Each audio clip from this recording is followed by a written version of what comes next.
Prime-time local news, serving the Lakeland and Midwest regions. With schools closed during this pandemic, children who relied on the nutrition program to give them a good meal could have been left behind. The Lloydminster Catholic School Division has stepped up with a program to help these students. We take a look at what is being done to help them with doorstep lunches. Before school ended, our schools offered a nutrition program through Alberta Education, and what we're doing now is just an extension of that program, because since schools took a pause at the end of March, we knew that we would have to be creative and find a way to support our families. What we knew was families would need support, and what we wanted to do is help as many families as we could that are going to need help throughout this time for food support.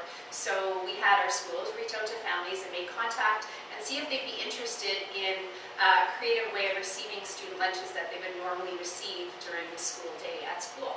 So we created doorstep lunches and using the expertise of our transportation staff to develop routes and using drivers to deliver them to our families. We find that it's working very effective with having drivers that are set up through routes to come to the school and wait outside and pick up lunches that are numbered by the order, and they're getting lunches 2 times a week, Tuesdays and Thursdays. And when the olive tree has excess of different items, such for example, last week we were able to get some Rice Krispie squares to add to lunches, so we brought over about 1,600 Rice Krispie squares to throw in lunches for the time being. If any LCSD families are finding it a challenge or a struggle to provide food for their family, I encourage them please to reach out to their schools, and we will help find additional supports for them, whether it's through our doorstep lunches or connecting them to the resources in our community. Through LCSD Delivers, we are delivering lunches as well as school supplies that may be needed at home for students to learn, such as Chromebooks, textbooks, workbooks, anything like that go home on a regular schedule. And again, with the excellent planning of our transportation supervisor, mapping out the routes for the driver. We will continue to run doorstep lunches as long as we're either allowed to or until resources run out. Furniture set and design supplied by Furniture Gallery and Furniture House, downtown Lloydminster.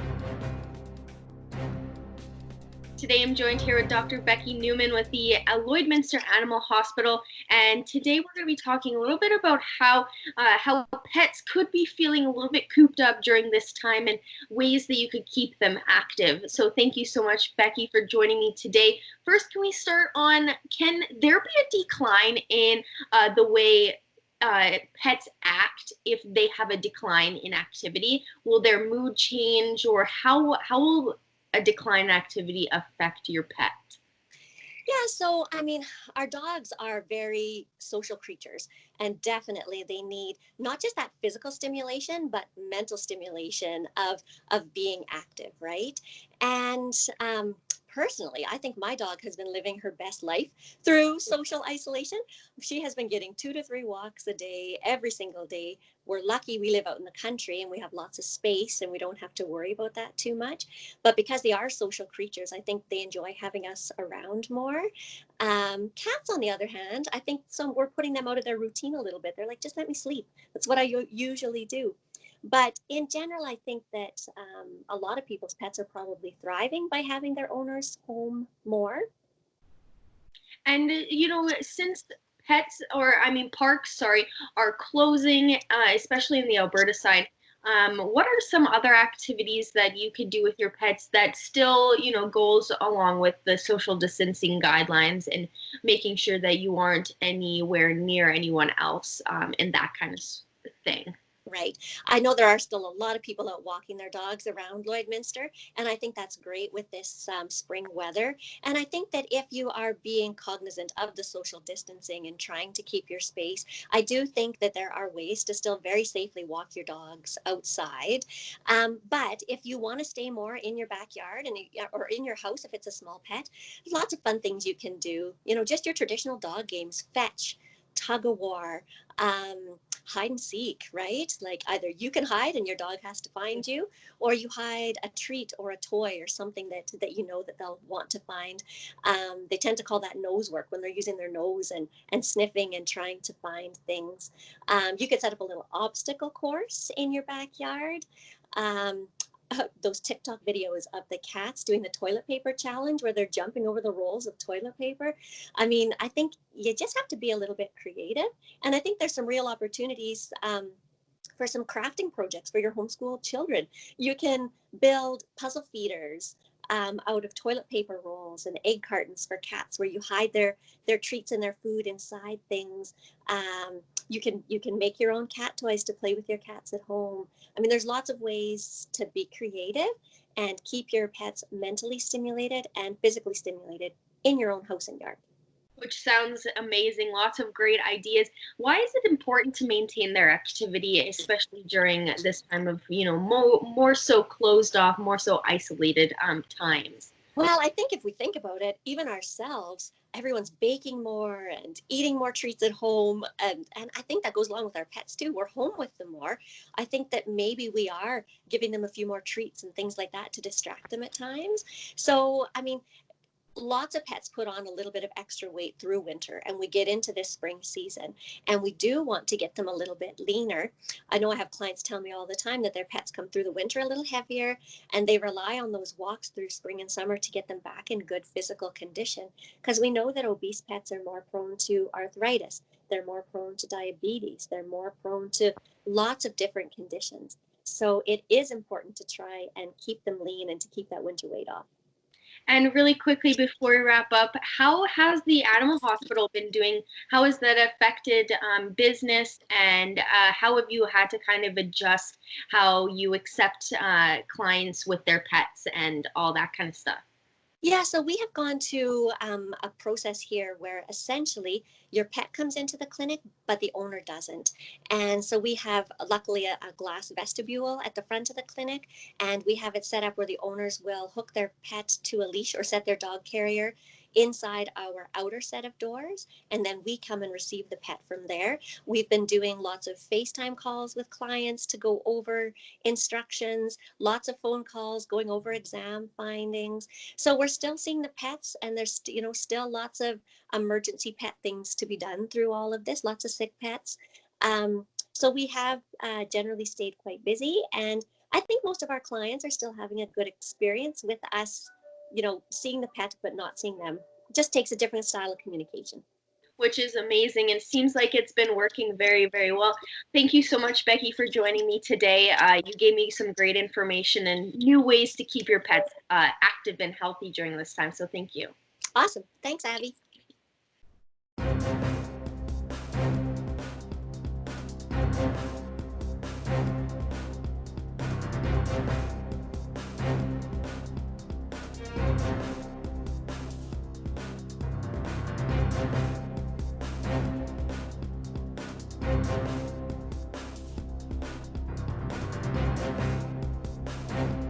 The Canadian Cattlemen's Association held a town hall yesterday, updating producers on the latest news in the beef sector that relates to COVID-19.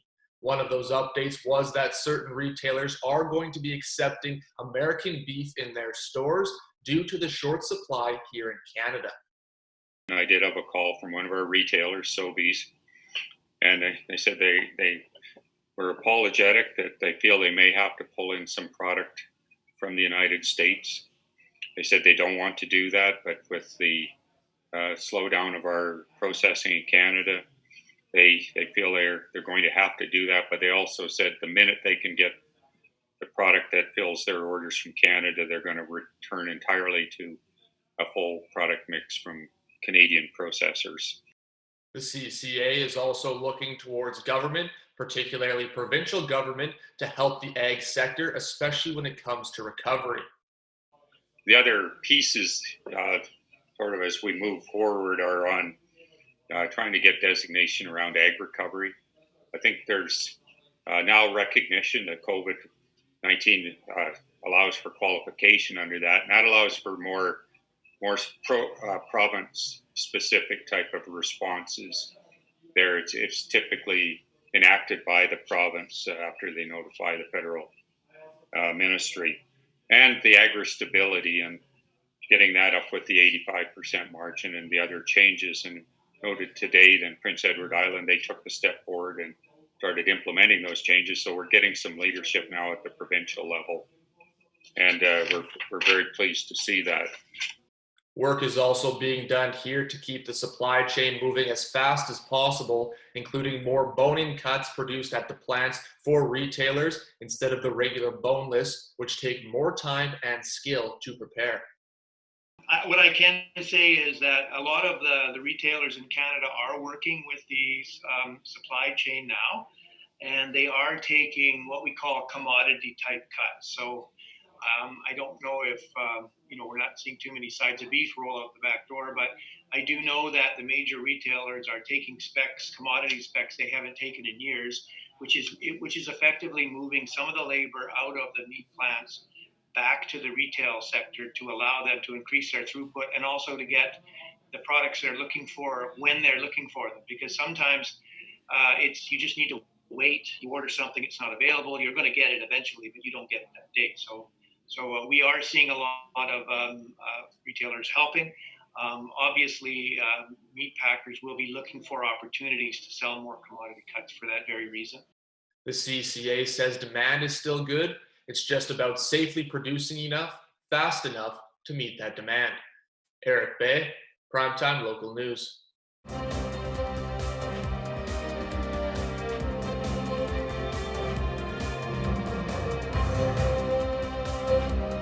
Well, I'm joined with Abby St. John. We thought we'd do something a little different for this panel, doing a little bit of entertainment, talking about some movies and TV shows to watch during this quarantine. I know a lot of us are stuck at home and practicing social distancing, so there's a lot of good shows, Abby, right now through the streaming services. So what are some shows that you could probably recommend?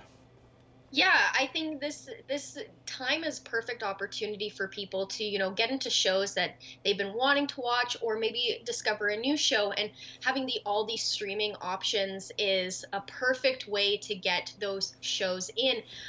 Just a few to name off, just different genres, a couple of dramas that I've loved, and there's a bunch of seasons to watch to occupy your time. It would be Grey's Anatomy. It's a perfect show. It's about, there's 16 seasons on Netflix, so definitely a lot of time to watch. Game of Thrones is another good one. It's on Crave. That's also another one. Long seasons, long episodes.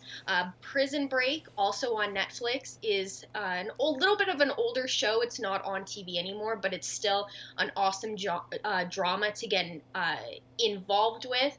If you're looking for something for your teenagers, or if you are a teen yourself, you could check out The Chilling Adventures of Sabrina. It's a little spin on Sabrina the Teenage Witch. And then there's also a bunch of different comedies that people can enjoy as well. The Good Place is hilarious. I recommend it to everyone. Brooklyn Nine-Nine is another good one. Their newest season is just going on Netflix today, so that's a great one. Parks and Rec, which is on Amazon Prime, that's another funny one, and The Office as well. Both the US and the UK versions are on Netflix to enjoy as well, and those are both really funny, and again, long series, so you have a lot of seasons and a lot of episodes to kind of binge watch if that's what you're into. And of course, there's obviously a lot of different types of documentary series. On Netflix, there's the R. Kelly one, if you're following that story. There's the new Michael Jordan documentary series on Netflix right now. There's the Aaron Hernandez one for sports fans. And then, of course, the infamous Tiger King is the one that's been sweeping across the whole social media and, of course, the world, because this is something that, Netflix and, of course, and Disney Plus have been seeing a spike in numbers due to the people being quarantined right now. I guess, what are some more serious shows that, if you like the crime stuff, Abby, what is something that you would recommend? Yeah, if you're into more of the crime, because I'm definitely one of those people who are into those true crime docu-series. I haven't watched it yet, but it was recommended to me by a really close friend who's also into those crime shows, called The Innocence Files. It's a limited series that was just released on Netflix, talking about prisoners who were convicted and they were found to be innocent, and so it's basically their journey to being proven innocent, which I'm excited to start watching. I heard it's great, it's suspenseful, and it's really interesting to learn about. If you're into those kind of serial killers, true crime docuseries, there's also the Ted Bundy tapes that was released a while ago. Those were really interesting to listen to. And then, of course, you have the Zac Efron movie as well to, I guess, expand that just a little bit. I wasn't a huge fan of the movie, but I did really enjoy the docu-series on the Ted Bundy tapes. And of course, don't forget the reality shows as well. You know, shows like Love is Blind, The Circle, Nailed It, RuPaul's Drag Race. Those are for all those people that need their reality fix right now, because I know it's a little hard. Of course, there's with not a lot of shows keeping up with production to continue that. Now, now we talked about series. Now, of course, movies from last year. I know we're obviously a little head into 2020, but of course, a lot of movies being delayed until further notice or later in the year. We thought we'd kind of look at some movies that, you know, because it's with rentals being cheap now for some of these higher end movies, you know, what are some of your top 3 from 2019 that you would recommend to some people to give a watch? Some of my top 3, my first one is called King. It's on Netflix. It's based on Shakespeare's King Henry V. It stars Timothée Chalamet and Robert Pattinson, and I watched it for the actor, and I thought the movie was so well done. I thought it had a little bit of comedy, had that drama. It was really a Shakespeare type feel to it as well, obviously, and it portrayed one of England's most famous victories during the 100 Years' War, and I thought that it was very well done. It was like the time period. It was all, it did definitely showcase what it was like during those medieval times, which was really interesting to watch. It was a bit of a longer movie, so you do have to have that patience and that time, but it's definitely one that I would highly recommend to anyone. My second one is on Amazon Prime. It's called Judy. You've probably heard of it. It won Best Actress at the Oscars, and it was beautifully done. It's a biopic on Judy Garland and her life when she's closer to her death. It's more so when she's an adult, and it was a beautiful movie, lots of emotion, and I thought it was just really well done. So that's definitely number 2, and again, it's available on Amazon Prime. And then my third one was Knives Out. It's a murder mystery, almost like a whodunit type of movie, and it was by far one of the best murder mystery clue movies that I've ever seen. A huge swing of cast members, and it was definitely a great movie, and I would highly recommend it to anybody. And I guess just before we wrap things up here, to give my top three suggestions, you know, A Beautiful Day in the Neighborhood at number 1, you know, with Tom Hanks playing Mr. Rogers, such a great biopic there. Little Women at number 2, you know, another great cast there with such amazing talent like Saoirse Ronan and Florence Pugh. And then at number 3, of course, you know, you can't go wrong with a movie like Avengers Endgame that's on Netflix or Disney Plus as well. So I guess that's all the time we have, though. But Abby, thanks a lot for chatting with me. It's great to always get your opinion about the entertainment world and share us your thoughts and recommending some great suggestions to our viewers. So thanks. Yes, thanks, Connor.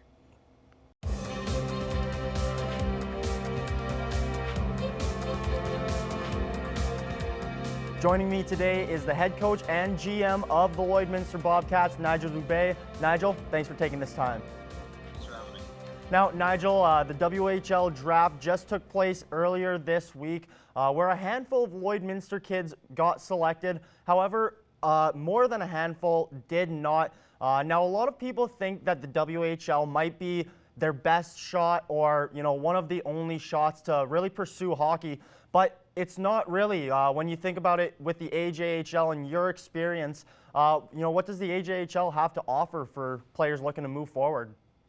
Well, I think it's a big congratulations to the kids that did, and especially right now, you see on Twitter, there's as many tweets about not worrying about the draft as there is, you know, the draft happening. So I can actually say I was probably the biggest flop of the 2003 WHL draft. I was, you know, supposed to go in the top 5 overall, and I went in the 8th round and never played a game. So, you know, the part of the junior A, and you're seeing it more in the AJHL, the commitments big schools, and I think just not of NCAA Division I schools, of big schools, and there's more education going on now with what that opportunity looks like for players moving forward, not only playing junior hockey, but then what that looks like after when getting a degree, as well as playing, elite level hockey. So there are many other options out there, and if you look statistically over the draft picks from years past, if 10 kids get drafted, probably 2 or 3 of those kids sign at the end of the day. So it's not like it's a 10 for 10. It's more so just a protection thing to get them on their list and to have their rights. Now, you mentioned different players committing to schools out of the AJHL. How big is that, being able to go down to the States to play college hockey versus having to stay in Canada? Well, I think it's huge, and even the NHL numbers, there's more players being drafted out of the NCAA now than ever. I think when players are picking the schools that they're going to now, they're also looking at the education program that it offers for after. No matter what, we can't play the game forever. So it's an opportunity for them to do that. And then it is at the same time, you're going to see elite, like the first overall draft pick this year that Regina selected has elite status and exceptional status and will play next year.